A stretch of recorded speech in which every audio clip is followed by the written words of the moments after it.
Hello and welcome back to the channel. Another video on some bulb upgrades.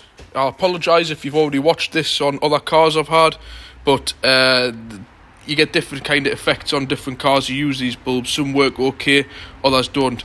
So we've all seen these ones, the Osram, if you can zoom in there, Osram LED side lights. These are fantastic. I mean, I've had these in and out of about 10-15 cars. They're great, they never let you down, and they rarely bring up any error codes depending on the vehicle, but definitely nothing this old. So that's that, and there's obviously your comparison to your original. So I'll give you a demonstration of those. I'll put any links below if you anybody who's interested in these. I'll put the link below so you can kind of get them if you want them. So I'll put them on and you'll get the idea of what we're comparing it to. So obviously you've got that to that. There you go. They really are good, these. But please don't be mistaken for the ones you can get on eBay for like 50p a pound. They're absolutely rubbish. These are original equipment, Osram. Cars leave the factory with these in, and these will more or less within reason, unless you've got a Volvo with the lights on all the time, they'll pretty much outlast how long you're going to own the car. So they're spot on. I've also put on here, this will just dazzle the phone, the full LED H4s on this. So we'll switch those on. And as you can see, they do actually have a really good beam pattern. I mean, I must say a lot of these cheap LED bulbs are very poor because you don't get much of a pattern. These are, though, it'll just dazzle the camera. I mean, honestly, these are as bright as what you get on a flipping brand new BMW or something like that. The only thing is, don't just stick them in and not adjust them. Put your beam level to as low as you can, and there's a little adjustment right there. There's a little Torx in there. I'll just get the light. And just take your car up against like a wall or something. See that down there? That Torx Allen key. And use that and just get them at a sensible level. You don't want them right up here blinding everybody. So there you go. There's your LED headlights. And the good thing about these, obviously, they do your main beam as well. I'm not quite sure how. So there's your dip beam. High beam. See that? Up and down. And then off. But the great thing is, just through the day, just to flash somebody in, it's instant. It's a really good feature. Again, there's one other thing I've done. These were off. If anybody watched this on the L200 Owners Club, I apologise, but obviously I kept these lights here that are here. I think I got them on, I got these a year ago now. I think it must have been on Amazon, I think. They weren't cheap, but honestly, they're great. Some people have said who use their cars on a daily basis, doing lots of miles, that they can burn out and cause errors. This never caused errors on my brand new, it's 19 plate car with only 6,000-7,000 mile on. Never caused me any problems. And I find with the indicators, and again, some people must have used that L200s as work vehicles where they've got the hazard lights going nearly all day when they're like, at work and things like that. If you're just using your car normally, you'll not get any issues. But honestly, these things are on another level. Really are on another level. There's your standard bulb, and this is what the bulb looks like. It's in one of these fluorescent packets. I'll tell you what I'll do. I'll show you the example and then I'll open that up. But as we all know, the indicators are buried at the bottom of the bumper on these Freelanders, and I find them pretty poor, I mean, judging by that. So we'll come back. Do I even need to explain or tell you? Believe me, that is bright, really bright.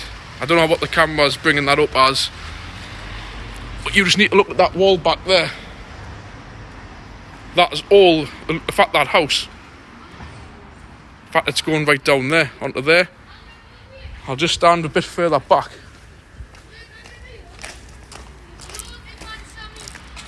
How much more does that stand out? Yes, the other one's not going in time because you've got a standard filament bulb and an LED, but naturally when you have two LEDs fitted, they will be completely matching. So there you go. I'll just go and switch these off and I'll open up the packet and I'll show you what they are. Because I need to open the packet anyways. And as you know, with these Freelanders, it's 2 screws, job done, no taking stuff apart. I'll just open this packet up. I'll see if I can get this out, just bear with us. There you go, that's the actual bulb. If you've got, obviously this Freelander, I can definitely tell you the fit, and I can definitely tell you the fit a Series 5 L200. For other cars, they are slightly longer Of course, I've left the bulb over there. I'll show you, I'll compare them. So you've got two high intensity ones there on like a magnified projected edge, and then you've got, how many is there? 6, another 6, another 6. How many? Let's see, it's like 4 corners, isn't it? 1, 2, 3, 4. So 6 times 4 plus another 2 very high intensity SMDs. These are brilliant. I did have these on me red stop and tails on the L200, but they were that intense. Yes, just your tail lamps, your side lights were almost as bright as a fog light, and then when you had your brake lights on, there was very little difference. So I'm not overly keen of this type for your stop and tails, which this has got the same as the L200. Obviously, your stop light and your tail light is all done by one. I wouldn't recommend that because a lot of people are flashing you thinking that you've got your fog lights on. But if we just compare the size, let's have a look. Yeah, you see, so roughly it is slightly bigger. But if it's for any other car, I don't know, it will fit more than likely, but for the Freelander, it definitely does. So there you go, there's just a quick video on a few bulb upgrades. It's cost me nothing because I bought these extra set to put in the front on my L200, and it caused an error with 2 of them running, so I had to just leave them in the back. And these LEDs, like I've mentioned, I already had them, and again, they're called Night Eye H4s, so they were on Amazon, so Night Eye H4s, and they're the ones that you want. In fact, I'll show you those now because I'm going to change the side light bulb at this side so you can see exactly what they look like fitted. Key thing is you can still fit the water covers on the back, the dust covers, and they've got a little fan inside. Can you see that there? Little fan at the back, so when they're on, they cool themselves down. So just be careful with them. Again, I'm never in the car for more than an hour or two, so again, if you're using the cars to, you know, I don't know what you will be doing, but regularly doing 4 and 5 hour trips with the lights on constantly, that's up to you. That's your decision if you want to fit them. So there you go. That's how a few basic upgrades, which you can do on any car, not just the Freelander. So I'll catch you in another video. If you want any more information, just drop us a message, or I'll put them in the link below. So thanks for watching. Like, comment and subscribe. Bye.